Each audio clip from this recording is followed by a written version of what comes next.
¿Puede una madre comprar el amor de su hijo con 187.000 euros? ¿Puede el dinero convertir a tu propia familia en tus verdugos? Querido oyente, la historia que estoy a punto de contarte es una de las más escalofriantes y perturbadoras que hemos compartido en este canal. Es la confesión de una mujer que entregó los ahorros de toda su vida a su hijo, creyendo que iba a vivir sus últimos años rodeada de amor familiar, pero que descubrió un plan tan inhumano, tan monstruoso, que tuvo que escapar en medio de la madrugada para salvar su propia vida. Una historia que va a hacerte cuestionar todo lo que crees saber sobre la confianza familiar y la avaricia humana. Mi nombre es Isabel, tengo 74 años y hace exactamente 48 horas escapé de la casa de mi hijo como una criminal en la oscuridad de la noche. Pero no era yo la criminal. Los criminales eran ellos, mi propio hijo Marcos y su esposa Leticia, que habían planeado algo tan diabólico que aún me tiemblan las manos cuando pienso en lo que estuve a punto de sufrir. Durante 50 años, trabajé como empleada doméstica en casas de familias adineradas. 50 años limpiando, cocinando, cuidando niños ajenos mientras el mío crecía lejos de mí porque tenía que mantenerlo. 50 años ahorrando cada peso, privándome de todo lujo, de toda comodidad, para asegurarme de que cuando llegara el momento de jubilarme no fuera una carga para nadie. 187.000 euros. Esa era la suma exacta que había logrado ahorrar después de décadas de sacrificio. Cada billete representaba horas de trabajo, noches sin dormir, comidas que no comí para poder guardar ese dinero. Era mi libertad, mi dignidad, mi seguridad para los años que me quedaran de vida. Cuando cumplí 74 años y ya no pude seguir trabajando porque mi cuerpo comenzó a fallarme, tomé la decisión de irme a vivir con Marcos, mi único hijo, que vive en una ciudad próspera del norte de España, con su esposa Leticia y mis 2 nietos. Marcos había insistido durante años en que me fuera a vivir con ellos. Me decía que ya había trabajado suficiente, que merecía descansar rodeada de mi familia. Mamá, me decía durante nuestras llamadas telefónicas dominicales, ya es hora de que vengas a casa. Los niños quieren conocer mejor a su abuela. Leticia está emocionada de tenerte aquí, y nosotros queremos cuidarte como tú me cuidaste a mí. Sus palabras me llenaban el corazón de una calidez que no había sentido en años. Después de tantas décadas cuidando familias ajenas, finalmente iba a ser cuidada por mi propia familia. Finalmente iba a disfrutar de mis nietos, iba a tener conversaciones largas con mi nuera, iba a sentirme útil ayudando en la casa sin la presión de un trabajo formal. Lo que más me emocionaba era la posibilidad de contribuir económicamente al bienestar de la familia. Con mis 187.000 euros podíamos hacer mejoras en la casa, asegurar la educación universitaria de los niños, tal vez incluso comprar una casa más grande donde todos pudiéramos vivir cómodamente. Mi dinero no era solo mis ahorros, era mi forma de pagar por el amor y el cuidado que iba a recibir. Marcos vino a buscarme a mi pequeño apartamento un martes de octubre. Llegó en un auto nuevo, elegante, que me hizo sentir orgullosa del éxito que había alcanzado mi hijo. Era ingeniero, tenía un buen trabajo, vivía en una casa bonita, en un barrio respetable. Todo lo que había soñado para él cuando era un niño, y yo trabajaba dobles turnos para pagar sus estudios. ¿Estás lista para empezar tu nueva vida, mamá?, me preguntó mientras cargaba mis pocas pertenencias en el maletero del auto. Leticia ha estado preparando tu habitación durante semanas. Dice que va a ser como tener a la madre que nunca tuvo. Esas palabras me emocionaron profundamente. Leticia había perdido a su madre muy joven, y yo siempre había sentido que nuestra relación podía llegar a ser muy especial si viviéramos bajo el mismo techo. Habíamos tenido pocos encuentros a lo largo de los años, solo en ocasiones especiales como cumpleaños o navidades, pero siempre había sido cordial conmigo. Siempre había mostrado respeto y cariño. Durante el viaje de 3 horas hacia su ciudad, Marcos me contó todos los planes que tenía para mi nueva vida con ellos. Me habló de los paseos que haríamos por el parque los domingos, de las cenas familiares que podríamos tener todas las noches, de cómo los niños estaban emocionados de tener a su abuela viviendo con ellos. Me describió la habitación que habían preparado para mí, con su propio baño, vista al jardín, y todos los muebles que habían comprado especialmente para que me sintiera cómoda. Y mamá, me dijo mientras manejaba por la autopista, quiero que sepas que no tienes que preocuparte por dinero. Leticia y yo ganamos lo suficiente para cubrir todos los gastos. Tu dinero es tuyo, para que lo uses en lo que te haga feliz. Qué noble me pareció mi hijo en ese momento. Qué generoso, qué desinteresado. Me hizo sentir que realmente me quería por lo que era, no por lo que podía aportar económicamente a la familia. Cuando llegamos a la casa, Leticia salió a recibirme con una sonrisa radiante y los brazos abiertos. Era una mujer hermosa, de unos 40 años, elegante y bien vestida. Me abrazó con una calidez que me sorprendió gratamente y me dijo al oído, «Bienvenida a casa, mamá Isabel. Por fin vamos a ser una familia completa». Los niños, Sebastián de 12 años y Valeria de 8, corrieron hacia mí con emoción genuina. Se habían tomado el tiempo de hacer dibujos de bienvenida para decorar mi habitación, y Valeria me había preparado un ramo de flores del jardín. Era exactamente la recepción familiar cálida y amorosa que había estado soñando durante años. La casa era hermosa, mucho más grande y lujosa de lo que había imaginado. Tenía 2 plantas, un jardín amplio, muebles elegantes y todas las comodidades modernas que una familia próspera podía desear. Mi habitación estaba en la planta baja. Tenía su propio baño privado, un vestidor espacioso y una ventana grande que daba al jardín donde Leticia cultivaba rosas de colores diversos. «Queremos que te sientas libre de decorar este espacio como tú quieras», me dijo Leticia mientras me mostraba cada rincón de la habitación. «Esta es tu casa ahora y queremos que sea perfecta para ti».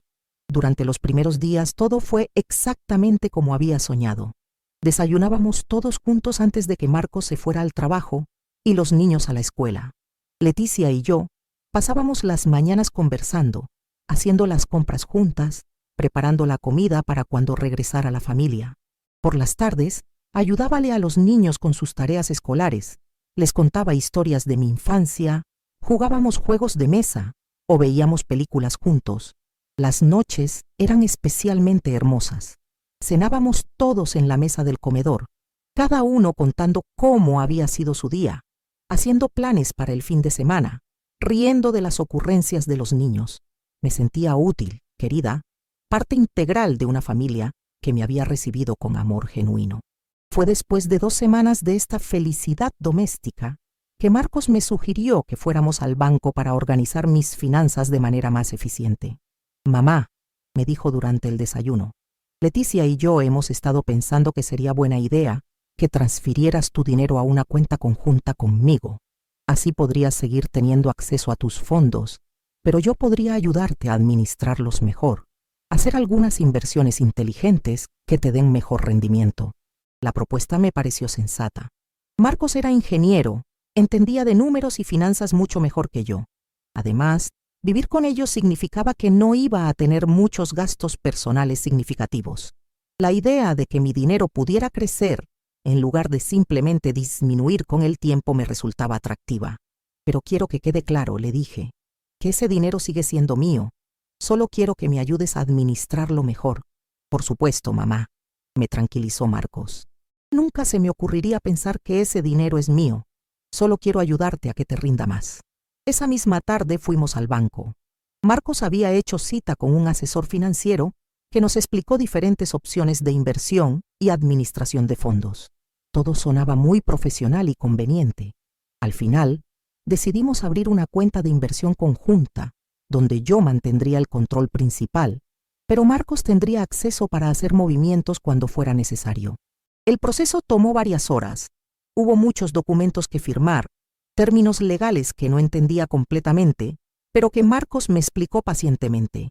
El asesor nos aseguró que era una decisión muy inteligente, que mis ahorros estarían seguros y que probablemente crecerían considerablemente en los próximos años.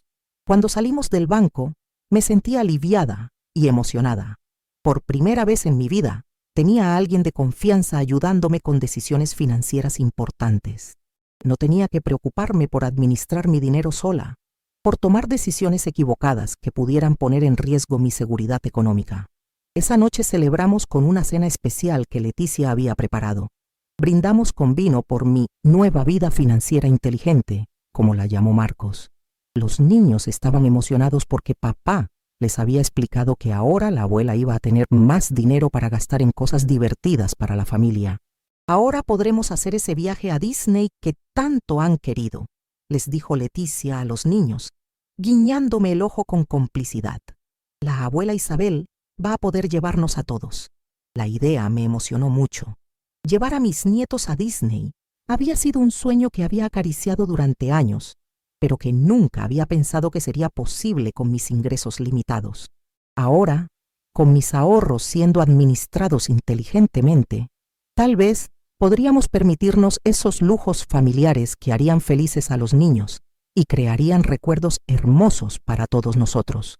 Durante las siguientes semanas, continué disfrutando de mi nueva vida familiar.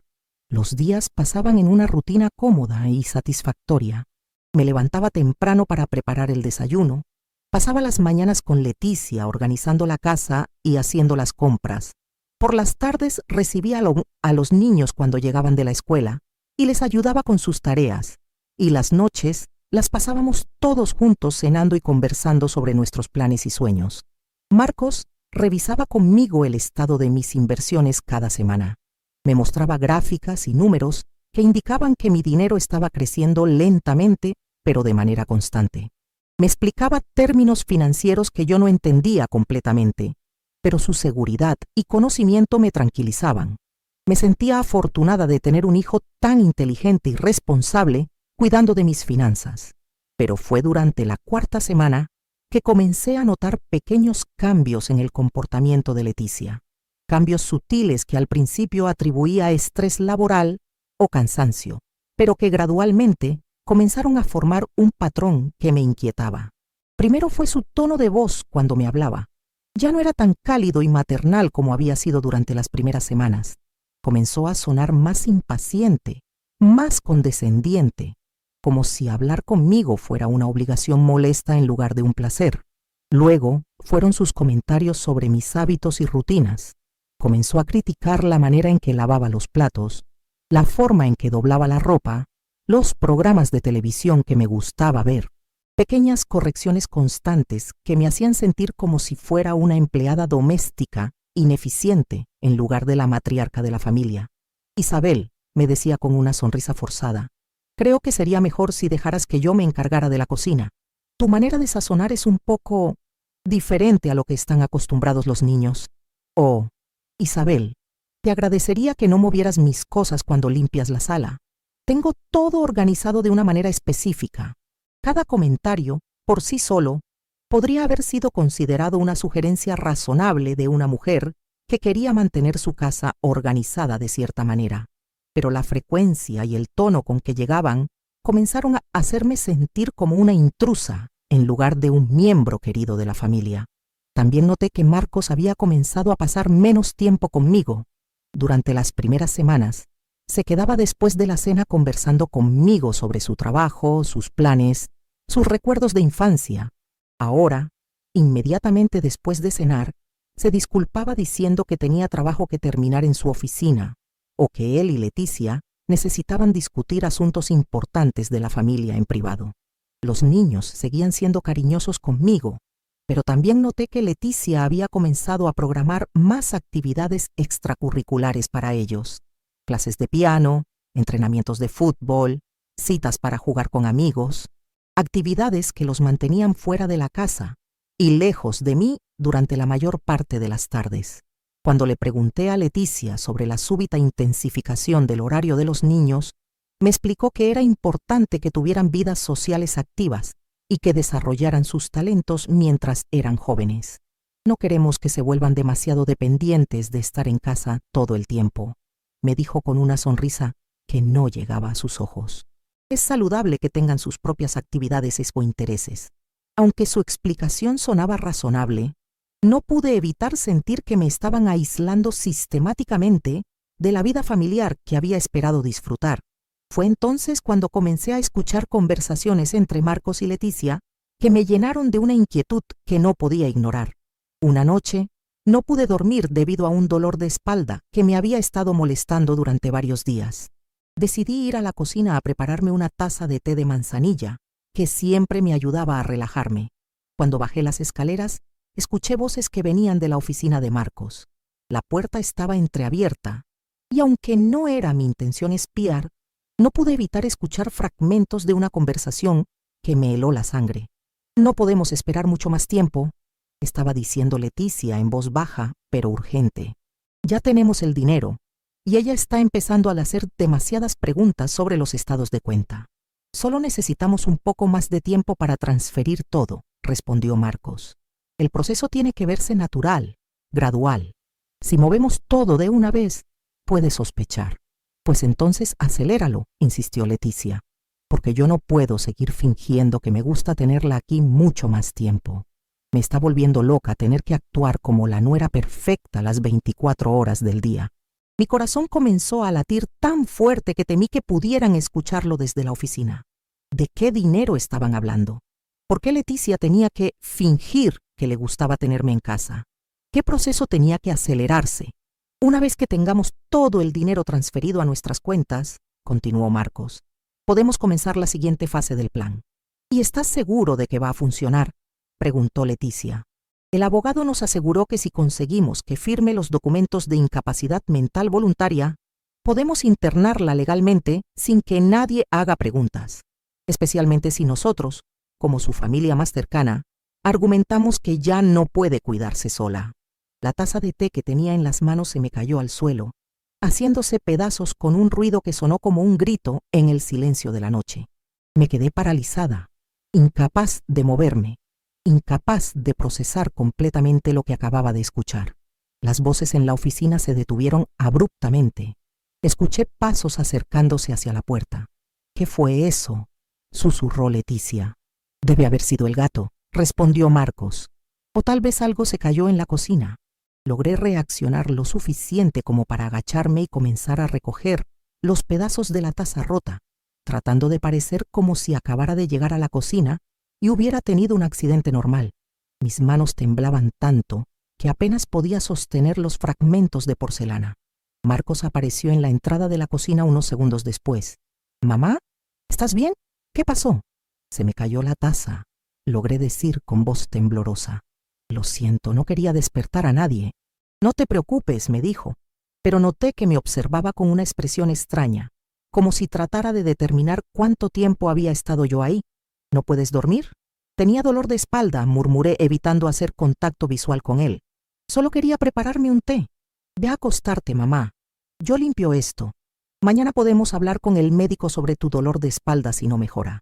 La manera en que dijo «hablar con el médico» me llenó de un terror que no había sentido jamás en mi vida.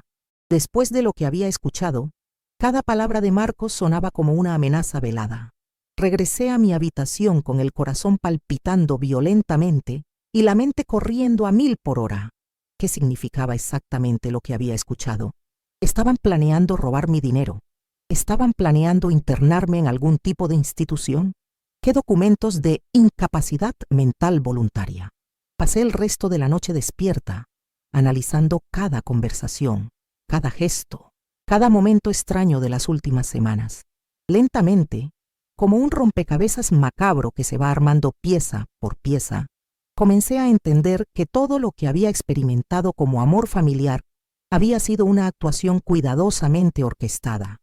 La calidez de Leticia durante mis primeras semanas había sido fingida. La insistencia de Marcos para que viniera a vivir con ellos no había nacido del amor filial, sino de la avaricia. Los cambios recientes en su comportamiento no eran resultado del estrés o el cansancio, sino el resultado de ya no poder mantener la farsa ahora que tenían lo que querían, acceso completo a mis ahorros de toda la vida. Pero ¿qué era exactamente lo que planeaban hacer conmigo una vez que hubieran transferido todo mi dinero a sus cuentas? La conversación que había escuchado sugería algo mucho más siniestro que simplemente robarme. Hablaban de internarme, de documentos de incapacidad mental, de hacer que pareciera que yo ya no podía cuidarme sola. Estaban planeando declararme mentalmente incompetente para poder controlar no solo mi dinero, sino también mi vida. Querían internarme en alguna institución donde pudiera desaparecer convenientemente mientras ellos disfrutaban de mi dinero. Al amanecer, Había tomado una decisión que me aterrorizaba, pero que sabía que era la única manera de salvar mi vida. Tenía que escapar de esa casa antes de que fuera demasiado tarde. En ese momento tan desesperante de mi historia, querido oyente, necesito pedirte algo muy especial. Si esta confesión te está llegando al corazón, si sientes la necesidad de reflexionar sobre la confianza que ponemos en nuestra propia familia, por favor aprieta el botón de me gusta en este video. Es el corazón que aparece abajo. Solo tienes que tocarlo una vez. Tu apoyo significa todo para mí en este momento tan difícil. Y si quieres acompañarme hasta el final de esta historia tan escalofriante, si quieres escuchar más relatos de mujeres que hemos enfrentado traiciones familiares inimaginables, suscríbete a nuestro canal. Solo tienes que apretar el botón negro que dice suscribirse. Es muy fácil y me ayuda a saber que hay personas que entienden el dolor de descubrir que tu propia familia puede convertirse en tu peor pesadilla. Porque lo que te voy a contar ahora, querido oyente, te va a chocar hasta lo más profundo del corazón. Durante las siguientes 48 horas, tuve que actuar como si no hubiera escuchado nada, como si todo siguiera siendo normal entre nosotros. Fue la actuación más difícil de mi vida. Fingir que seguía confiando en ellos mientras secretamente planeaba mi escape. Observé sus rutinas, sus horarios, sus hábitos. Marcos se iba al trabajo todos los días a las 8 de la mañana y regresaba a las 6 de la tarde. Leticia salía a hacer ejercicio los martes y jueves de 9 a 11 de la mañana. Los niños estaban en la escuela de 8 a 3 y después tenían sus actividades extracurriculares hasta las 5.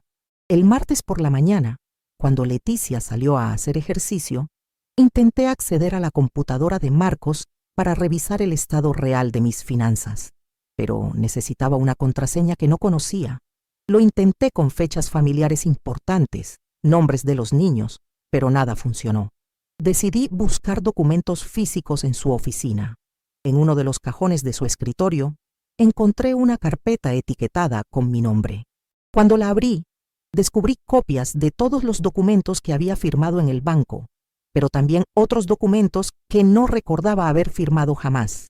Había formularios de transferencia de fondos con fechas posteriores a mi visita al banco. Había documentos que parecían ser solicitudes de préstamos, usando mis ahorros como garantía. Y lo más escalofriante de todo, había un borrador de un documento que se titulaba Solicitud de Evaluación de Capacidad Mental, con mi nombre. El documento sugería que yo había comenzado a mostrar signos de confusión mental, pérdida de memoria y comportamiento errático que ponía en peligro mi seguridad y la de mi familia. Listaba incidentes específicos, que me había perdido en el supermercado, que había dejado el gas abierto varias veces, que había tenido conversaciones con personas que no existían. Todos esos incidentes eran completamente falsos. Jamás me había perdido, jamás había dejado el gas abierto, jamás había tenido alucinaciones, pero estaban documentados de manera tan convincente, con fechas específicas y descripciones detalladas, que cualquier persona que leyera ese documento creería que efectivamente estaba perdiendo mis facultades mentales.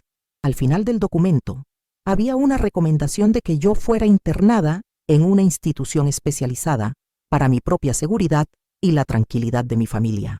También había una nota que decía que mi hijo, Marcos, había acordado asumir la responsabilidad legal completa de mis finanzas y decisiones médicas. Entendí entonces cuál era el plan completo.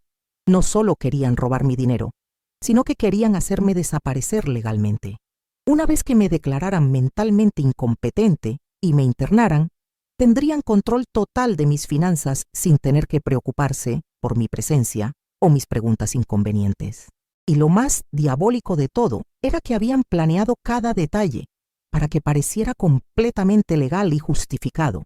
Cualquier persona que investigara el caso vería a una familia amorosa que había hecho todo lo posible por cuidar a una anciana con problemas mentales crecientes.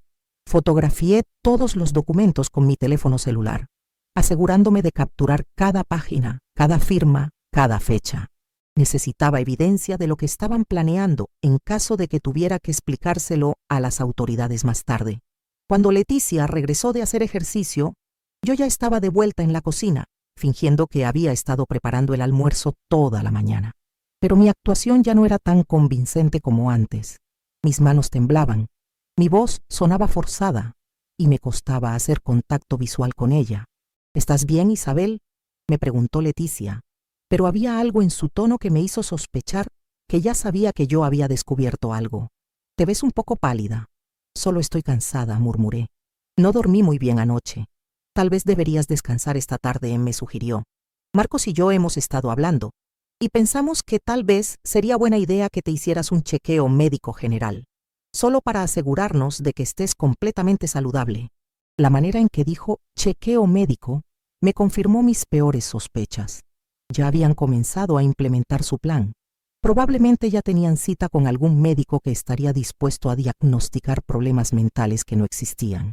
No necesito ningún chequeo médico, respondí con más firmeza de la que había mostrado en semanas. Me siento perfectamente bien. Leticia me miró con una expresión que ya no podía interpretar como maternal o cariñosa. Era la mirada de alguien que evaluaba cuánto problema podía causar un obstáculo en sus planes. Por supuesto que te sientes bien, Isabel, me dijo con esa voz condescendiente que había comenzado a usar conmigo. Pero a nuestra edad es importante ser proactivos con la salud, especialmente con la salud mental. Esa noche durante la cena, Marcos anunció que había programado una cita médica para mí para el viernes siguiente. Es solo un chequeo de rutina, mamá, me explicó mientras cortaba su carne con movimientos precisos que de repente me parecían amenazantes. El doctor Herrera es especialista en geriatría. Va a hacer algunas pruebas simples para asegurarse de que todo esté funcionando correctamente. ¿Qué tipo de prueba?, pregunté, tratando de sonar casual, pero sintiendo cómo el pánico comenzaba a apoderarse de mí. Oh, cosas básicas, intervino Leticia. Pruebas de memoria, coordinación, razonamiento. Nada complicado. Solo queremos asegurarnos de que no estés desarrollando ningún problema que podamos tratar tempranamente. Los niños escuchaban la conversación con expresiones confundidas. Sebastián preguntó si la abuela estaba enferma, y Marcos le explicó que solo querían asegurarse de que siguiera estando sana. La abuela ha estado un poco olvidadiza últimamente, agregó Leticia, riendo como si fuera algo gracioso. Ayer se olvidó de dónde había puesto sus lentes y antier no recordaba si había cerrado la llave del agua. Ambas afirmaciones eran mentiras completas. Jamás había perdido mis lentes ni había dejado abierta ninguna llave, pero la manera en que Leticia las presentaba, como anécdotas divertidas e inofensivas, las hacía sonar creíbles ante los niños. Me di cuenta de que estaban construyendo una narrativa de mi supuesto deterioro mental, no solo en documentos oficiales, sino también en la memoria de mis propios nietos. Cuando fuera necesario, los niños podrían testificar inocentemente que la abuela efectivamente había estado mostrando signos de confusión. Esa noche, después de que todos se fueron a dormir, tomé la decisión final. Tenía que escapar antes del viernes. No podía permitir que me llevaran a esa cita médica, porque intuía que una vez que estuviera en manos de ese doctor, tal vez nunca saldría de allí con mi libertad intacta. Pasé toda la noche planeando mi escape. Revisé mis documentos personales, empaqué solo lo esencial en una bolsa pequeña que pudiera cargar fácilmente y escondí todo el dinero en efectivo que tenía en la casa. El miércoles por la mañana, actué con la normalidad más convincente que pude reunir. Preparé el desayuno, me despedí de Marcos cuando se fue al trabajo, ayudé a Leticia con algunas tareas domésticas, pero cuando ella salió a hacer ejercicio, supe que era mi oportunidad. Había llamado a un taxi la noche anterior y había acordado que me recogiera en la esquina de la cuadra a las 9:30 de la mañana. Tenía exactamente una hora antes de que Leticia regresara. Tomé mi bolsa, mis documentos más importantes y caminé hacia la puerta principal, con el corazón latiendo tan fuerte que pensé que podría desmayarme. Justo cuando estaba a punto de abrir la puerta, escuché pasos en las escaleras. Era Sebastián, mi nieto de 12 años. Había olvidado que ese día no tenía clases debido a una junta de maestros. ¿A dónde vas, abuela?, me preguntó con curiosidad inocente. Por un momento, consideré la posibilidad de contarle la verdad, de explicarle que su papá y su mamá estaban planeando algo terrible, pero me di cuenta de que no podía involucrar a un niño en esa situación tan peligrosa. Solo voy a dar un paseo, mi amor. Le mentí, odiándome por tener que engañar a mi propio nieto. Regreso en un rato. ¿Puedo ir contigo?, me preguntó. Mamá dijo que podía quedarme en casa hoy. No, querido. Es un paseo de adultos. Ve a ver televisión y cuando regrese podemos jugar juntos. Sebastián aceptó mi explicación sin sospechar nada, y yo salí de la casa sintiéndome como la peor abuela del mundo por mentirle, pero sabiendo que no tenía otra opción. El taxi me estaba esperando en la esquina como habíamos acordado. Le di la dirección de la estación de autobuses, y durante el viaje de 15 minutos traté de no mirar hacia atrás. Traté de no pensar en los rostros confundidos de mis nietos cuando se dieran cuenta de que la abuela había desaparecido. En la estación de autobuses, compré un boleto para la primera ciudad grande que aparecía en el tablero de salidas. No importaba a dónde fuera, solo necesitaba alejarme de allí antes de que se dieran cuenta de que me había ido. Durante las 3 horas que duró el viaje en autobús, no pude evitar llorar. No solo lloraba por el terror de lo que había estado a punto de sufrir, sino también por la pérdida de lo que había creído que era mi familia. Lloraba por los nietos que probablemente nunca volvería a ver, por el hijo que había resultado ser un extraño despiadado, por los sueños de una vejez rodeada de amor familiar que se habían convertido en la peor pesadilla de mi vida. Pero también lloraba de alivio, porque sabía que si no hubiera escapado cuando lo hice, probablemente estaría ahora en alguna institución, declarada mentalmente incompetente, sin control sobre mi dinero, mi vida o mi destino. Cuando llegué a mi destino, lo primero que hice fue ir a una oficina bancaria para verificar el estado de mis cuentas. Lo que descubrí me confirmó que mi escape había sido absolutamente necesario. De mis 187.000 euros originales, solo quedaban 43.000. En el transcurso de las 6 semanas que había vivido con ellos, Marcos había estado transfiriendo gradualmente mi dinero a cuentas que estaban bajo su control exclusivo. Los documentos bancarios mostraban transferencias regulares catalogadas como gastos de manutención, inversiones familiares y mejoras de vivienda. Todas parecían legítimas en la superficie, pero cuando las sumé, me di cuenta de que estaban robando aproximadamente 20.000 euros por semana. Si no hubiera escapado cuando lo hice, en pocas semanas más habrían transferido todo mi dinero y entonces habrían procedido con la siguiente fase de su plan: internarme con el pretexto de que necesitaba cuidado médico especializado. Inmediatamente instruí al banco para que congelara todas las cuentas conjuntas y transfiriera el dinero restante a una nueva cuenta que solo yo podía acceder. También reporté las transferencias fraudulentas y presenté una denuncia formal por robo y abuso financiero de adulto mayor. El gerente del banco me explicó que casos como el mío eran más comunes de lo que la gente imagina. Familias que se aprovechan de padres mayores, que los manipulan para obtener acceso a sus ahorros y que luego los descartan cuando ya no son útiles. Señora Isabel, me dijo con compasión genuina, usted tuvo mucha suerte de darse cuenta de lo que estaba pasando antes de que fuera demasiado tarde. Muchas personas en su situación no logran escapar a tiempo. Sus palabras me confirmaron que mi instinto había sido correcto. Si hubiera esperado más tiempo, si hubiera confiado en que las cosas podrían mejorar, probablemente habría perdido no solo mi dinero, sino también mi libertad. Desde la seguridad de mi nueva ciudad, contacté a un abogado especializado en fraude financiero y abuso de adultos mayores. Le mostré todas las fotografías que había tomado de los documentos en la oficina de Marcos. Le expliqué todo lo que había escuchado y presenciado. Le proporcioné toda la evidencia bancaria de las transferencias fraudulentas. El abogado me aseguró que tenía un caso muy sólido, que las acciones de Marcos y Leticia constituían múltiples delitos graves y que había una alta probabilidad de que no solo recuperara mi dinero robado, sino que ellos enfrentaran consecuencias legales serias.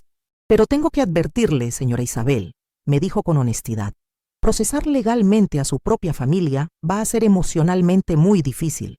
¿Está segura de que quiere seguir adelante con esto? La pregunta me hizo reflexionar profundamente sobre lo que realmente quería. Quería venganza contra las personas que habían traicionado mi confianza de la manera más cruel posible. Quería justicia para otros adultos mayores que podrían ser víctimas del mismo tipo de abuso. O simplemente quería seguir adelante con mi vida y tratar de sanar del trauma que había experimentado. Después de varios días de consideración, decidí seguir adelante con la demanda legal. No por venganza, sino porque comprendí que si no lo hacía, Marcos y Leticia probablemente encontrarían a otra víctima. Tal vez otro adulto mayor de su familia extendida, tal vez un vecino vulnerable, tal vez incluso los padres de Leticia cuando fueran mayores. Lo que habían hecho conmigo no había sido un error o una decisión impulsiva. Había sido un plan calculado, ejecutado con frialdad y precisión. Y las personas que son capaces de traicionar a su propia familia de esa manera son personas que repetirán sus crímenes una vez que se salgan con la suya. Durante las semanas que siguieron, mientras el proceso legal avanzaba, no pude evitar pensar obsesivamente en señales que debía haber notado desde el principio. Señales de que el amor que creía estar recibiendo era en realidad una manipulación cuidadosamente orquestada. La insistencia excesiva de Marcos para que me fuera a vivir con ellos, cuando durante años había mostrado poco interés en tener una relación cercana conmigo. La manera en que Leticia había sido perfecta durante las primeras semanas, pero había comenzado a mostrar su verdadera personalidad una vez que tuvieron acceso a mi dinero. La rapidez con que habían sugerido cambios en mis finanzas, antes de que yo hubiera tenido tiempo de establecerme cómodamente en su hogar. Todos esos habían sido indicadores de que algo no estaba bien, pero yo había estado tan hambrienta de amor familiar, tan desesperada por creer que finalmente iba a tener la vejez rodeada de cariño que me merecía, que había ignorado todas las señales de alarma. Me di cuenta de que mi propia soledad y necesidad emocional me habían vuelto vulnerable a la manipulación. Después de décadas de vivir sola, trabajando para familias ajenas, había sido presa fácil para personas que sabían exactamente qué botones emocionales tocar para conseguir lo que querían. Pero también comprendí algo más perturbador, que el Marcos que había criado, el hijo por el que había trabajado dobles turnos y me había sacrificado durante décadas, probablemente nunca había existido realmente. O había cambiado tanto que se había convertido en un extraño, o siempre había tenido esa capacidad para la crueldad y la manipulación, pero yo había estado demasiado ciega por el amor maternal para verla. Había criado yo a un monstruo sin darme cuenta. Había malinterpretado sus éxitos profesionales y su vida aparentemente respetable como indicadores de buena moral, cuando en realidad solo significaban que era bueno manipulando y engañando a la gente. 2 meses después de mi escape, recibí una llamada telefónica de Sebastián, mi nieto de 12 años. Había conseguido mi número a través de una tía lejana y me llamaba en secreto desde la escuela. «Abuela», me dijo con voz temblorosa, «¿por qué te fuiste sin despedirte? Papá y mamá dicen que te pusiste muy enferma y que tuviste que ir a un hospital especial, pero yo sé que no es verdad». El corazón se me partió al escuchar su voz. Este niño inocente había sido usado como parte del plan de sus padres, y ahora estaba confundido y dolido por mi desaparición repentina. «Mi amor», le dije, tratando de encontrar palabras que pudiera entender sin traumatizarlo más. A veces los adultos cometen errores muy grandes, y yo tuve que irme para protegerme. No fue por culpa tuya ni de tu hermana. Ustedes no hicieron nada malo. ¿Pero vas a regresar?, me preguntó con esperanza. ¿Podemos verte otra vez? Esa fue la pregunta más difícil que había tenido que responder en mi vida. ¿Cómo le explicas a un niño de 12 años que sus padres son criminales? ¿Cómo le dices que probablemente nunca podrá volver a ver a su abuela, porque sus propios padres representan un peligro para ella? No lo sé, mi amor, le dije honestamente, pero quiero que sepas que te amo mucho y que cada día pienso en ti y en tu hermana. Sebastián comenzó a llorar al teléfono y yo también comencé a llorar. Era la conversación más dolorosa de mi vida, porque sabía que estaba despidiéndome de mis nietos para siempre y que ellos no entendían por qué. Cuando colgué el teléfono, comprendí que esa había sido la pérdida más grande de toda esta experiencia. No el dinero robado, no la traición de mi hijo, no el miedo que había experimentado. La pérdida más devastadora era saber que había nietos que me amaban, y que yo amaba, pero que nunca más podría tener una relación con ellos. Porque mientras Marcos y Leticia fueran sus padres, acercarme a esos niños significaría ponerme en peligro nuevamente. Y también significaría poner a los niños en el medio de un conflicto adulto que no era su responsabilidad ni su culpa. 3 meses después de mi escape, el abogado me informó que Marcos y Leticia habían sido arrestados. Las autoridades habían encontrado evidencia no solo de mi caso, sino de otros fraudes financieros que habían cometido a lo largo de los años. Aparentemente, yo no había sido su primera víctima. Habían estado estafando a adultos mayores durante al menos 5 años, usando variaciones del mismo plan que habían intentado conmigo. Identificaban víctimas solitarias con ahorros considerables. Se ganaban su confianza haciéndose pasar por familiares cariñosos o amigos serviciales. Obtenían acceso a sus finanzas y luego las hacían desaparecer cuando ya no les eran útiles. 2 de sus víctimas anteriores habían muerto en circunstancias sospechosas mientras estaban bajo su cuidado. Las autoridades habían reabierto esas investigaciones como posibles homicidios. Cuando me enteré de esa información, me di cuenta de que mi instinto de escapar no solo había salvado mi dinero y mi libertad, sino probablemente también mi vida. Si hubiera permitido que me llevaran a esa cita médica, si me hubieran internado exitosamente, tal vez nunca habría salido viva de esa institución. La investigación también reveló algo que me ayudó a entender cómo habían sido tan convincentes en su actuación. Leticia tenía entrenamiento profesional en trabajo social. Sabía exactamente cómo manipular a personas vulnerables, cómo identificar sus necesidades emocionales, cómo ganar su confianza rápidamente. Y Marcos, con su educación en ingeniería y su comprensión de sistemas financieros, era experto en crear documentos falsos que parecían legítimos, en manipular cuentas bancarias de maneras que inicialmente pasaban desapercibidas. Juntos, habían creado una operación criminal sofisticada que se aprovechaba específicamente de la vulnerabilidad y la soledad de los adultos mayores. Eran predadores que cazaban a las personas más necesitadas de amor y compañía de nuestra sociedad. El juicio duró varios meses. Yo tuve que testificar sobre mi experiencia, lo cual fue emocionalmente devastador, pero también liberador. Por primera vez, pude contar públicamente lo que había vivido. Pude ponerle palabras a la traición y el terror que había experimentado. Durante el juicio, conocí a otras víctimas de Marcos y Leticia, adultos mayores que habían perdido no solo sus ahorros, sino también su confianza en la humanidad, su capacidad de creer en la bondad de las personas, su esperanza de envejecer con dignidad. Algunos de ellos habían perdido todo y ahora vivían en condiciones de pobreza extrema. Otros habían desarrollado problemas de salud mental como resultado del trauma.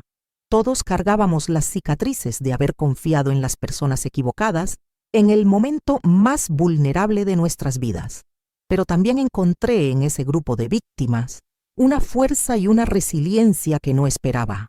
Habíamos sobrevivido a algo terrible, pero habíamos sobrevivido.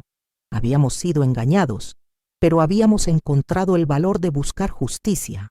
Habíamos perdido mucho, pero no habíamos perdido nuestra humanidad. Al final del juicio, Marcos fue sentenciado a 15 años de prisión por fraude, abuso de adulto mayor y conspiración. Leticia recibió 12 años por los mismos cargos. También fueron obligados a pagar restitución completa a todas sus víctimas. Recuperé la mayor parte de mi dinero robado, aunque el proceso legal había sido costoso y estresante. Más importante aún, había conseguido justicia no solo para mí, sino para todas las víctimas que no habían tenido la suerte o el valor de escapar como lo hice yo. Pero la victoria legal no pudo sanar completamente las heridas emocionales que esta experiencia había dejado en mi alma. Había perdido no solo a mi hijo, sino también la ilusión de que la familia siempre es un refugio seguro para los más vulnerables. Había aprendido que la soledad puede volverte tan desesperada por conexión humana que ignoras las señales de peligro más obvias. Había aprendido que hay personas en este mundo que ven la vulnerabilidad no como algo que merece compasión, sino como algo que pueden explotar para beneficio propio. pero también había aprendido que soy más fuerte de lo que jamás había imaginado, que pude confiar en mis instintos cuando más importaba, que pude tomar decisiones difíciles para protegerme cuando nadie más lo haría, que pude sobrevivir a la traición más profunda que una persona puede experimentar y aún conservar mi humanidad y mi capacidad de confiar en gente buena. Ahora, a los 75 años, vivo sola en una ciudad pequeña donde nadie conoce mi historia. He hecho nuevos amigos, he encontrado nuevas maneras de sentirme útil y conectada con mi comunidad. He aprendido a disfrutar de mi propia compañía sin sentir que necesito desesperadamente la aprobación o el amor de otros. Los domingos voy a misa en la iglesia local, donde hay una comunidad de adultos mayores que se cuidan unos a otros sin agendas ocultas. Los martes ayudo en un centro comunitario, sirviendo comidas a personas necesitadas. Los jueves voy a un club de lectura donde discutimos libros y compartimos historias de nuestras vidas. Es una vida sencilla, pero es una vida honesta. Nadie me miente, nadie me manipula, nadie ve mis ahorros como una oportunidad de enriquecerse. Las personas que he conocido aquí me valoran por quien soy, no por lo que puedo darles. A veces, en los momentos más quietos, todavía extraño a mis nietos. Me pregunto cómo están, si entienden ahora lo que realmente pasó, si algún día podrán perdonarme por haberlos abandonado. Pero sé que tomar la decisión de alejarme de ellos fue la única manera de protegerlos de tener que elegir entre sus padres y su abuela en una situación que no era culpa suya. También he llegado a una comprensión dolorosa, pero necesaria sobre mi relación con Marcos. El hijo que yo creía haber criado tal vez nunca existió realmente, o tal vez existió, pero se perdió en algún punto del camino. El hombre que planeó robarme e internarme no era mi hijo. Era un extraño que compartía mi apellido y mis recuerdos, pero que no compartía mis valores ni mi amor. Lamento profundamente no haber podido darle las herramientas emocionales que lo habrían protegido de convertirse en el tipo de persona que lastima a los más vulnerables. Lamento haber estado tan ocupada trabajando para mantenerlo que tal vez no le enseñé la importancia de la empatía, la honestidad y el cuidado hacia los demás. Pero también he llegado a aceptar que las decisiones que él tomó como adulto son responsabilidad suya, no mía. Yo hice lo mejor que pude con los recursos que tenía. Si eso no fue suficiente para convertirlo en una buena persona, entonces tal vez algunas personas simplemente están destinadas a elegir el camino de la crueldad, sin importar cómo sean criadas. Lo que más me perturba de toda esta experiencia no es la traición personal que sufrí, sino la comprensión de que hay muchos adultos mayores que están sufriendo abusos similares en este mismo momento. Personas que no tienen la información, los recursos o la suerte necesaria para escapar de situaciones como la que yo viví. La sociedad no habla lo suficiente sobre el abuso de adultos mayores, porque es un tema incómodo que nos recuerda nuestra propia vulnerabilidad futura. Preferimos creer que las familias siempre protegen a sus miembros más vulnerables, cuando la realidad es que la familia puede ser el lugar más peligroso para una persona mayor, con recursos financieros y necesidades emocionales. Mi historia no es única. Hay miles de adultos mayores que están siendo manipulados, robados y abusados por las mismas personas que deberían estar protegiéndolos. Y muchos de ellos nunca encontrarán el valor o la oportunidad de escapar como lo hice yo. Esa es la verdad más perturbadora de todo lo que viví, que fui una de las afortunadas. A pesar de todo lo que perdí, a pesar del trauma que experimenté, a pesar de la traición que sufrí, fui afortunada porque sobreviví con mi libertad y mi cordura intactas. Pero ¿qué dice eso sobre nuestra sociedad, querido oyente?